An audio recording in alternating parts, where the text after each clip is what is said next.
Fastest way to learn coding. किस किस तरीके से आप लोग अपनी जो कोडिंग को वो फास्टली मतलब जल्द से जल्द कंप्लीट अप कर सकते हो। आपको बता दूं मेरी वॉइस थोड़ी ठीक नहीं होगी, आपको लगेगी थोड़ी सी वैसी क्योंकि मेरी वॉइस अभी गला ख़राब है मेरा थोड़ा सा। मैं आपको बताती हूँ कि देखो, इससे पहले आप लोगों को जानना चाहिए कि कोडिंग होती क्या है। अगर आप लोगों ने कोडिंग के बारे में नहीं पता है, कुछ भी इन्फॉर्मेशन नहीं मालूम है और ऐसा बिगिनर आप कैसे स्टार्टिंग कर सकते हो, तो उसके लिए आप लोग डिस्क्रिप्शन बॉक्स में आपको वीडियो का लिंक मिलेगा, जाकर फटाफट से पहले उन वीडियो को देख के आओ। उसके बाद आप यहाँ पे ये चीज़ सीखो कि फास्टेस्ट वे कौन सा है, कौन कौन से तरीके जो आपको आजमाने हैं। और उन जो मैं आपको बताने वाली हूँ ना, इन सभी 5-6 तरीकों से आप लोग कंप्लीट अप करने के बाद डेफिनेटली बोल रही हूँ, डेफिनेटली कोई भी नहीं गारंटी लेगा, मैं गारंटी लेती हूँ, आप लोग प्रो बन जाओगे। जो भी कोडिंग आप लोग करना चाहोगे ना, जावा करते हो, पाइथन करते हो, आप लोग CSS करते हो, जावा स्क्रिप्ट करते हो, कुछ भी पढ़ते हो आगे चल के कोडिंग में, तो आप उसमें प्रो बन जाओगे। तो सबसे पहली टिप में आप लोग के लिए ये है कि आप लोगों को स्टार्ट करना ज़रूरी है। किसी चीज़ को सीखने के लिए आपको स्टार्ट करना बहुत ज़रूरी है। इसका मतलब पता है कैसे है? देखो, बहुत ही सिंपल मतलब है इसका। आप लोगों के पास अभी क्या है, पूरा का पूरा समुद्र पड़ा है। किस चीज़ का? स्टडी का। आपको चूज़ करना है किसी एक फील्ड को। एग्जाम्पल के रूप में, जब आपने 10th क्लास को पास आउट किया था तब आपका समुद्र था, 10th क्लास तक समुद्र था, जिसमें कि हर तरीके के आप लोग को सब्जेक्ट पढ़ाए जाते थे। 11th 12th में आप लोगों ने जब आए तो आप लोगों को कुछ लिमिटेड सब्जेक्ट्स दिए गए, ठीक है। अब उन लिमिटेड सब्जेक्ट्स को और लिमिटेड कर दिया गया जब आप लोग 12th को पास आउट कर दिए हो। कैसे? साइंस स्टूडेंट्स थे, 12th क्लास तक पढ़े, है ना। अब साइंस बायो के थे वो, तो बायो को कंप्लीट करने के बाद अब उनको फील्ड चूज़ करनी है कि बायो में वो एग्जैक्टली जाना कहाँ चाहते हैं, किस तरीके के वो डॉक्टर्स को बनना चाहते हैं और भी क्या करना चाहते हैं। एग्जाम्पल बता रही हूँ आप लोग को। इस तरीके से है ये पैटर्न बिल्कुल इसी तरीके से। कि कोडिंग को सीखने के लिए आपके पास बिल्कुल माइंड में सेटअप रहना चाहिए, क्लैरिटी रहनी चाहिए कि मुझे C लैंग्वेज को सीखना है, मुझे C++ को सीखना है। तो ये क्लैरिटी होना बहुत ज़रूरी है, ठीक है। Point number 2, decide clearly what you want to learn, ठीक है। जैसे कि मैंने आप लोग को बताया ऑलरेडी, और ये आप लोग का डिसाइड करने के बाद आप उसके बारे में जानो। सेकेंड पॉइंट में ये भी है कि आपको जो भी चीज़ आप लोगों ने सेलेक्ट की है ना, उसके बारे में थोड़ा सा जानो। कहीं से भी आप लोग वीडियोस को देख सकते हो, कुछ भी देख सकते हो कि भैया एग्जैक्टली कितना बड़ा है, कहाँ कहाँ पे काम आता है, क्या क्या इसके यूजेस रहेंगे, और मैं इससे मैं क्या क्या कर सकता हूँ आगे। मतलब जॉब्स करनी होगी ना जिन स्टूडेंट्स को, या किसी को कुछ बनाना होगा, जैसे कि एप्लीकेशन होते हैं या फिर वेब डिज़ाइन करना है, कुछ भी करना है, तो उसके बारे में थोड़ा बहुत जानकारी ले लो।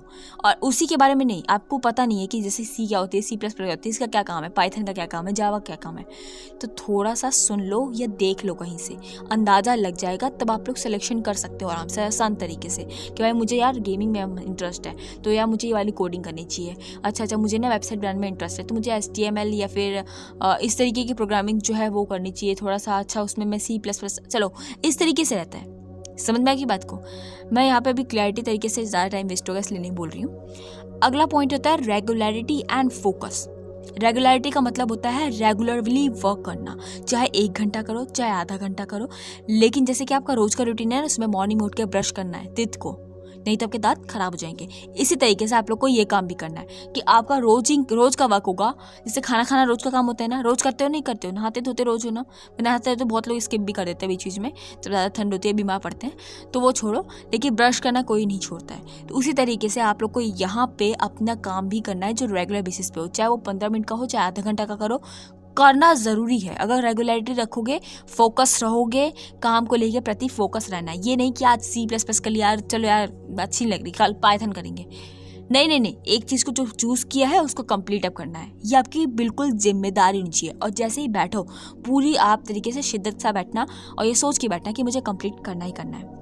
नेक्स्ट पॉइंट है कि understand and learn each and every topic deeply. और कभी भी याद रखना है एक चीज़ का, आपको अगर कोडिंग में माहिर बनना है तो आपको अंडरस्टैंडिंग करना बहुत ज़रूरी है। और अंडरस्टैंडिंग कैसी? Deeply understanding. एक एक टॉपिक को आप जब पढ़ रहे हो तो उसके बारे में बिल्कुल घुस के स्टडी करो। समझ रहे हो कि घुस के मतलब होता है कि आपने किसी एक पॉइंट के बारे में जाना ना, कि मान जैसे एग्जांपल में कोडिंग है, तो कोडिंग का डीपली क्या होगा, कोडिंग में क्या क्या चीज़ें आती हैं, कोडिंग कहाँ कहाँ इस्तेमाल होती है, कोडिंग का क्या यूज़ है, किसने स्टार्ट किया कोडिंग को, आगे चल के इससे क्या फ़ायदे हैं। समझ रहे हो बात को? और इसके क्या क्या जो है यहाँ पे आजकल कहाँ कहाँ ये इस्तेमाल हो रहा है। इस तरीके की चीज़ें आप जानोगे ना, जो भी पॉइंट टू पॉइंट टॉपिक्स की। एग्जाम्पल मैं फिर से बताती हूँ, वेरिएबल्स हो गए, कैरेक्टर्स हो गए, है ना। अब यहाँ पे जैसे पॉइंटर है, एरे है, इनका कहाँ इस्तेमाल होता है, क्यों इस्तेमाल होता है, किधर किधर इस्तेमाल कर सकते हैं, रियल लाइफ में कहाँ कहाँ इस्तेमाल होता है, आपकी एक्चुअल में जो वेबसाइट चल रही है या आपकी जो एप्लीकेशन चल रही है उनमें कहाँ पे इस्तेमाल होता है, ये होता है डीपली इंफॉर्मेशन। ठीक है, अगला पॉइंट देखो, practice on your PC, laptop, mobile by yourself. ये प्रो टिप है, आपको प्रैक्टिस करना बहुत ज़रूरी है। अगर आपके पास मोबाइल है तो मोबाइल से प्रैक्टिस करो, बहुत सारी एप्लीकेशन मिली हुई है यहाँ पे, बहुत सारी वेबसाइट्स हैं जो ऑनलाइन में आप लोग को यहाँ पे जो पाइथन है, C++ है, टर्बो C++ हो गया इस तरीके का, और बहुत सारी जो प्रोग्रामिंग आप लोग चलाना चाहते हो उसके लिए एप्लीकेशन अवेलेबल है, फ़ोन पे भी अवेलेबल है। दोस्तों अब बात करते हैं आप लोग के बिल्कुल प्रो की। प्रो मतलब जानते हो, एक तरीके से मैंने जितना बताया ना उसके अलावा मैं आप लोग को बिल्कुल फ्री में 3 पॉइंट्स बता रही हूँ जो मैंने खुद भी अप्लाई किए थे और ये आपको भी ज़रूरी है करना।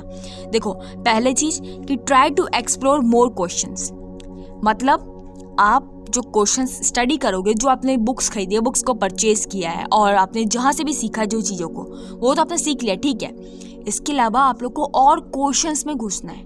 मैं एग्जांपल बताऊँ आपको, जैसे कि आप लोग 11th क्लास में थे या 9th 10th में थे तो आप लोग स्टडी तो करते थे एनसीईआरटी की, लेकिन आप एक्स्ट्रा बुक को भी यहाँ पे लेके चलते थे। कौन सी? आर.डी. शर्मा जैसी, क्या इस तरीके की बुक्स होती हैं जो आप लोग की सैम्पल पेपर्स होते हैं, तो इनका इस्तेमाल करते हैं। क्यों? क्योंकि केस स्टडी जैसे क्वेश्चंस वहाँ पे अवेलेबल होते हैं या थोड़े ट्रिकी क्वेश्चंस भी अवेलेबल होते हैं, जिससे हमारा माइंडसेट और हमारे जो माइंड की जो एक्सरसाइज है ना, एक तरीके से वो स्टार्टिंग हो जाती है।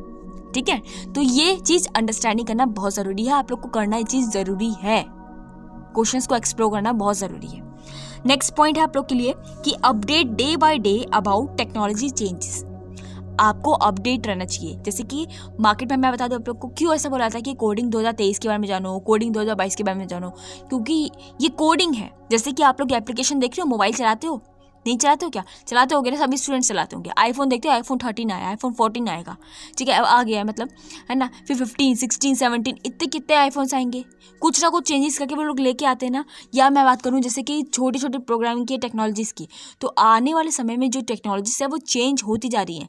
सेम उसी तरीके से आपको हर एक टेक्नोलॉजी के चेंजेस के बारे में पता होना चाहिए, और आप जिसमें कोडिंग सीख रहे हो उसके बारे में तो और भी ज़्यादा पता होना चाहिए। नॉलेज होना बहुत ज़रूरी है। अगला पॉइंट बात करते हैं जो सबसे लास्ट वाला है और सबसे ज़्यादा इंपॉर्टेंट है, जो आपको बहुत बेनिफिट देगा कोडिंग में। वो ये है कि make your own questions and answer to do something great in future. इसका मतलब साफ तौर पे ये है कि आपको अपना खुद का क्वेश्चन बनाना है, अपने आप को क्वेश्चन देना है। जब आप लोग प्रैक्टिस करते रह जाओगे ना, मैं आपको बता दूं एग्जाम्पल ग्रुप में, फिर से बताती हूँ एग्जाम्पल ग्रुप में, अपने रियल लाइफ एग्जाम्पल्स के ग्रुप में। जैसे कि एग्जाम्पल ग्रुप में मैं आपको बताऊँ कि जैसे कि हम बिजनेस पढ़ रहे हैं, एग्जाम्पल लेते हैं, ठीक है। बिजनेस बहुत आसान रहेगा अंडरस्टैंडिंग कराने के लिए सभी बच्चों को, क्योंकि अभी स्टार्टिंग नहीं की होगी आप लोगों ने कोडिंग की, तो मैं इस हिसाब से बता रही हूँ। तो बिजनेस में क्या होता है, जैसे कि अब मैंने स्टडी की है किस चीज़ की, कि भाई देखो इसमें बोला था कि कस्टमर भगवान है ना, और ये रिटेलर होता है, ठीक है, वो ये बिल पे करता है, ठीक है। इसमें होता है कि मतलब हम गए सामान लेने दुकानदार से, दुकानदार ने हमें स्लिप काटी, इतना वो लगाया, इतना टैक्स लगा, ये सब लगा। आप इस चीज़ को प्रैक्टिकली वे में कहाँ जाके करते हो? दुकान पे जाके करते हो। ट्राई करना कभी भी, मार्केट में गए, दुकानदार से सामान खरीदा, फिर अब उसने आपको पर्ची काट के दी, ठीक है। इस तरीके के जो वर्किंग एक बार ट्राई करो, है ना। एग्जाम पे जाते हो ना, करा होगा आप लोगों ने, सबने किया होगा, तो ये अंडरस्टैंडिंग है। आपने जो चीज़ पढ़ी वही चीज़ एग्जैक्टली आपने देखी भी होते हुए और देखी भी करते हुए, तो ज़्यादा अच्छे से माइंड में कहानी के रूप में वो सेटअप हो जाती है। उसी तरीके से आपको जो स्टडी कर रहे हो ना, तो टेक्नोलॉजी से रिलेटेड भी आपको एक काम करना पड़ेगा। एग्जाम्पल में जैसे कि HTML मैंने सीखा या आपने सीखा, ठीक है। HTML में कैसे सिखाया जाता है कि आप लोग ना इसमें सीखते हो कि एक फॉर्म बनाना है ना। अब आप उसमें क्या है, थोड़ा सा अपने आप से मॉडिफाई करोगे, यार देखते हैं यार फॉर्म ना, चलो ठीक है मैं थोड़ा कॉम्प्लिकेटेड फॉर्म बनाता हूँ जिसमें कि ऑप्शंस भी आए, येस एंड नो के ऑप्शंस भी आए, ओके, इस तरीके का बार भी यहाँ पे जनरेट हो रहा हो, और ये बार क्लिक करने के बाद थोड़े और ऑप्शंस मुझे क्रिएट हो जाएं। इस तरीके के खुद के क्वेश्चंस बना दो, खुद से डेवलप कर दो। और ग्राफिक्स की जैसे बात करें तो ग्राफिक्स में क्या है, आजकल देखते हो ना आप लोग, जो काफ़ी सारे लोग हैं यहाँ पे जो प्रोग्रामर हो जाते हैं, तो वो लोग किसी के फेस ड्रॉ कर देते हैं उसमें, किसमें, ग्राफिक्स की मदद से, उसमें कोडिंग के थ्रू, मतलब अपने यहाँ पे टाइपिंग करके आप लोग वहाँ पे मतलब बना देते हो उस चीज़ को। तो मैं वही बोल रही हूँ, यहाँ मुझसे बोला नहीं जा रहा क्योंकि मेरा गला ख़राब है, इस वजह से मैं आपको बता दिया है जितनी चीज़ें थी, जितनी इन्फॉर्मेशन थी।